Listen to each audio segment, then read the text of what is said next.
So guys, nandito tayo ulit ngayon sa Evans World sa may Quezon City Rodriguez Senior Avenue, matatagpuan. So ngayon nandito na kami sa may bungad ng nandito kami sa may bungad ng ano. Meron kang 15,000! Tawag dun Sanctuarium. Yan. So papakita muna namin sa inyo yung mga santo rito. So ito yung nasa center si Jesus Christ. I kneel down for prayer.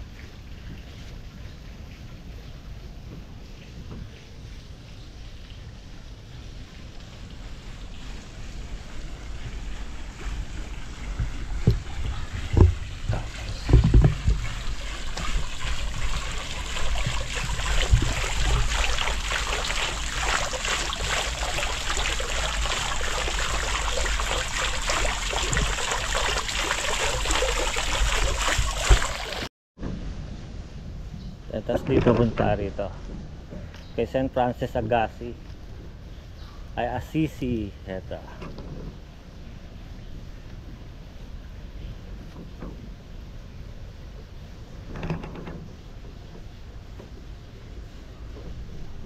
tapos dito tayo sa malaking puno.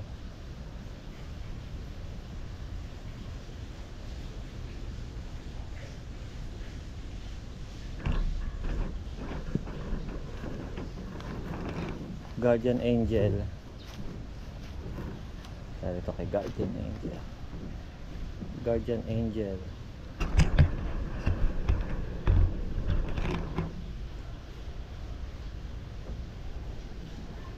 Padre Pio.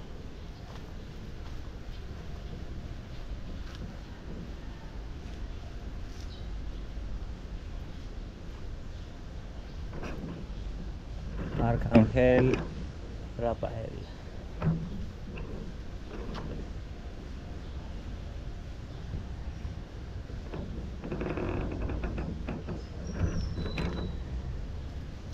San Pedro Calungsod. Ito, San Pedro Calungsod tayo.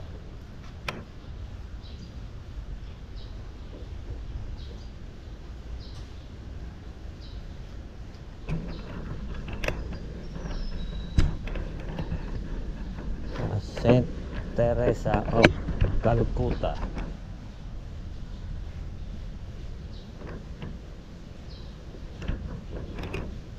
San Lorenzo Ruiz.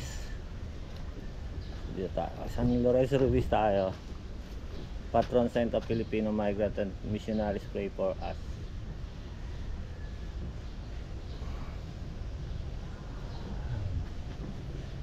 Dito tayo kay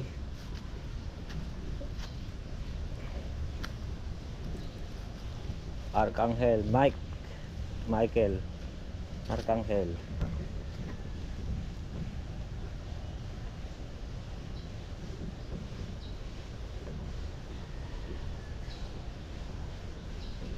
Tapos ang huli is kay Saint Teresa of the Child Jesus. Eto.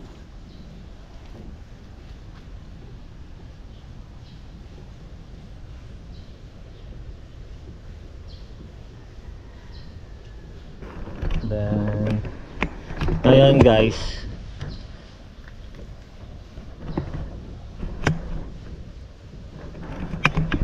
ngayon puntahan na natin sila ano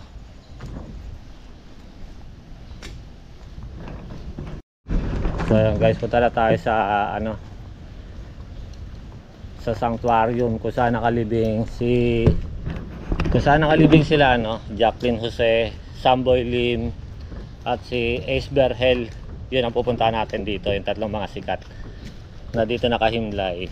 So abangan nyo kami ron at ipapakita namin yung daanan papunta doon sa himlayan nila, para kung gusto nyo dumalaw or masilip mo lang ang himlayan nila, eh, alam nyo kung saan ang daan para hindi ka maligaw. Hey, what's up guys? Dito na naman kami dalawa. Ako si Panot at siya si Kulot. Okay, In short, Kunot.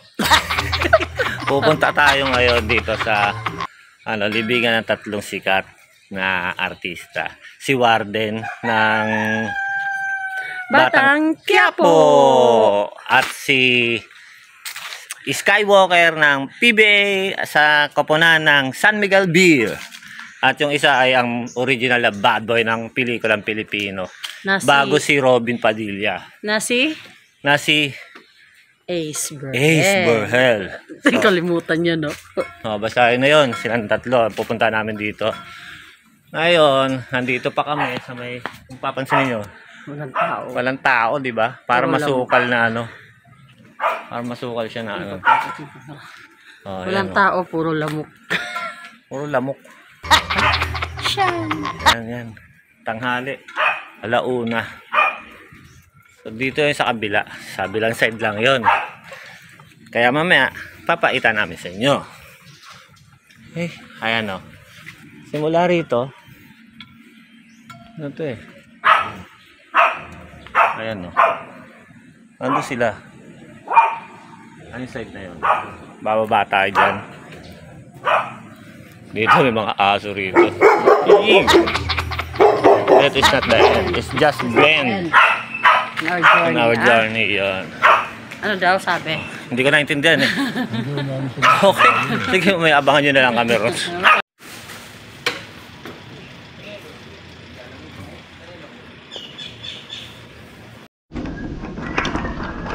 So yan guys, nandito tayo. Hindi tayo pwede dito. Pasensya na kayo kung mahina lang ang boses namin. Kasi hindi tayo pwede mag-ingay dito. So private kasi itong himlaya na to. Itong sanctuaryo na to. So pupunta natin muna. Una natin pupuntahan dito si Ace Burhel. Yung bad boy ng Pilipinas. Dito siya. Number 6, 4, 5. So number 5 siya. Ito. Kapaitan na namin. Ito number 5. Tapos letter C. Ito sa pang letter C siya. Ito siya. Yan, letter C. Tapos ito siya.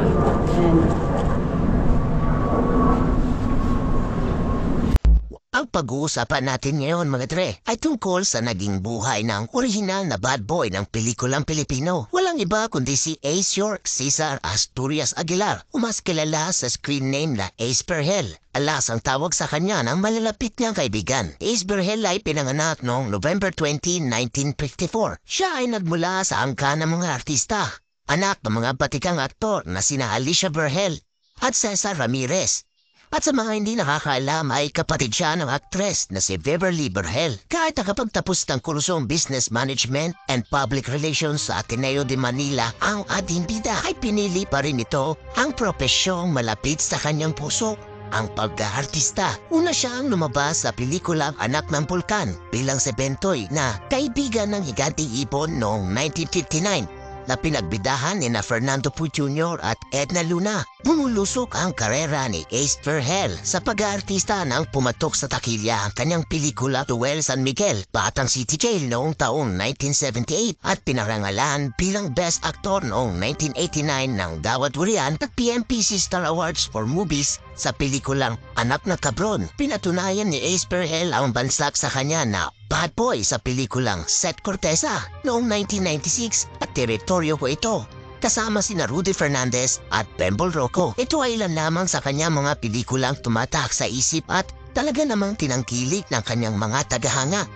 Alas ay kinasal kay Maya de la Puesta at nagkaroon ng supling na ang pangalan ay Alejandro King. Subalit hindi naging maayos ang pagsasama ng dalawa. Kalaunan ay naghiwalay din. Bukod sa kontrobersya ng hiwalayan na droga ay nakulong din si Ace Burhel dahil sa kasong rape noong 2007. Subalit hindi nagtagal ay nakalaya din dahil na-dismiss ang kaso laban sa kanya. Ang kanyang pinakahuling obra ay ang pelikulang Masamang Ugat noong 2003 kasama ang veteranong action star na sina Eddie Garcia, Victor Neri at Mikey Arroyo. Noong December 15, 2007 ay nagulat ng kanyang mga kapamilya, kaibigan at mga tagahanga ang pagpanaw ni Ace Burhel sa edad na 53. Inatake sa puso ang aktor sa Chinese General Hospital and Medical Center at ang kanyang mga labi ay nakahimlay sa The Garden of Divine Word, Columbari sa Quezon City. At yan mga dre ang kwento ng buhay ng original bad boy ng pelikulang Pilipino.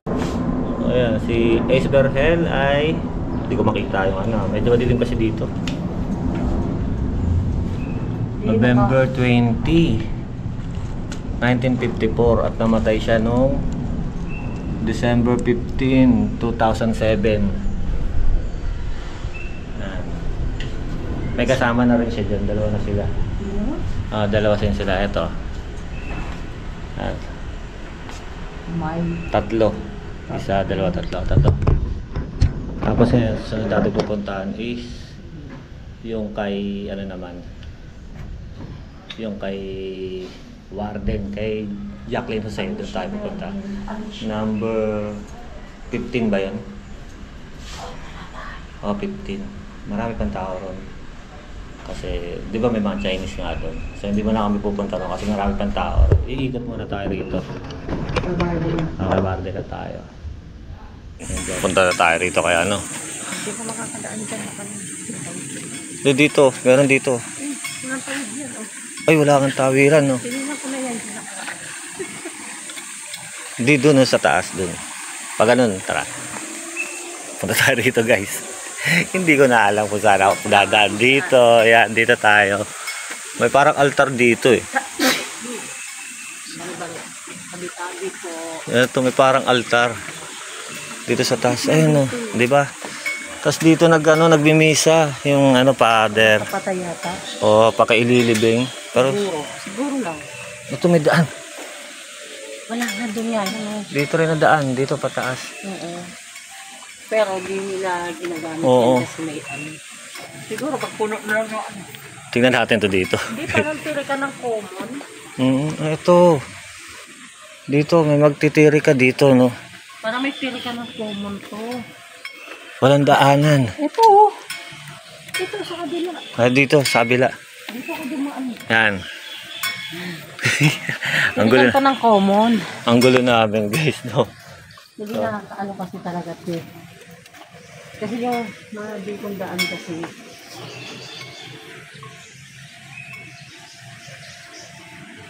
Common to. So, ayan, dyan yung ano. Yung video yung papaliwan. Sige. Yan. Ito kasi mga daanan na ito. Sige na, dyan.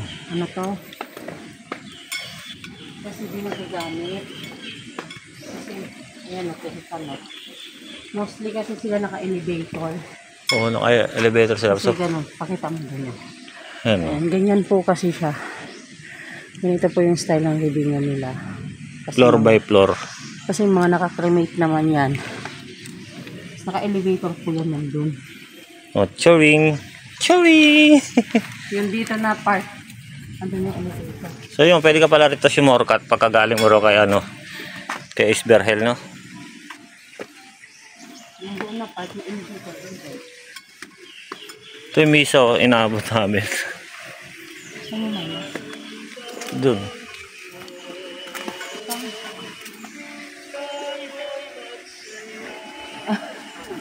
May nag-ano. May nagmimisa.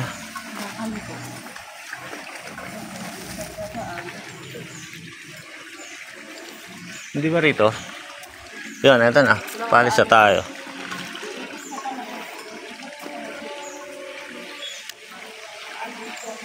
Yan.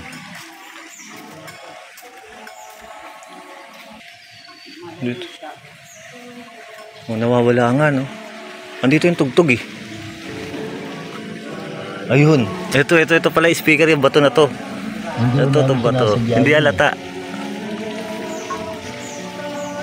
Oh, ayan, hindi halata. Oh, di ba? Kasi nandun meron din yan doon, para doon. Ayun, no? Pero nakalagay dito, do not feed the cats in the garden. Kasi mga Pero may speaker siya rito. oh, di ba? Sabi ko sa inyo. Matatari ito kay Jacqueline Kasi Jose. may converter kasi yung wire. So ito yung daan papunta kay Jacqueline Jose. So guys, dito tayo kay Jacqueline Jose. Ito.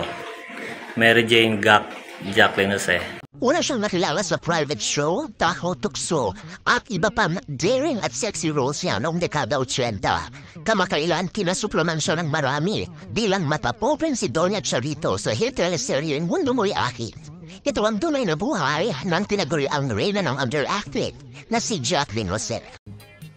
Hello! Welcome to my home.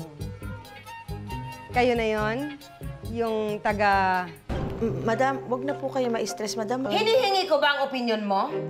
Bakit ka nangingialam? Trouble in paradise. Sabayan pa ng mga nakatatawa niyang banat at hirit. I'm sure, ikaw ang talo. Archangel from heaven. Hulog ng langit ito. Ang daming namatay. Kilala pa naman nila itong bilangguan natin na tahimik at maayos. At daming namatay tapos nag-riot. Paano tayo niyan, Jim? Mary Jane Santa Ana Gac, o mas kilala bilang si Jacqueline Jose. Siya ay ipinanganak noong October 21, 1963 sa bayan ng Angeles, lalawigan ng Pampanga, at namatay noong March 2, 2024. Sila ay naging mag-asawa ni Mark Hill, na isa ring veteranong aktor na nagmula sa pamilyang De Mesa at Hill. Sila ay binayayaan ng isang anak at ito ay si Andy Eigenman na ngayon ay naninirahan sa probinsya ng Siargao at mayroong sariling pamilya. Si Jacqueline Jose ay ginawaran bilang isang Best Actress sa pelikulang Marosa 2016, Best Supporting Actress Naglalayag 2004, Flor Contemplacion 1996, Best Actress Sarong Banggi 2006, Italo Mo sa Buwan 1989, Takaw Tukso 1987. At ang huli niyang pagganap ay bilang hepe ng kulungan na si Supramentera General Dolores Espina sa palabas na FPJ Batang Quiapo na pinagbibidahan ni Coco Martin sa ABS-CBN Network. At ito lamang taon ay ginulat ng buong bayan at industriya ng pelikulang Pilipino sa balitang pagpanaw ng veteranang aktres sa edad na 60 taon dahil sa atake sa puso. At kung hindi pa po kayo nakasubscribe sa aking channel ay maaaring labang pindutin ang bell button at subscribe button upang updated kayo sa aming mga susunod na video. Yun lamang po at maraming salamat. Sana inyong magustuhan. Ayan, dito na siya.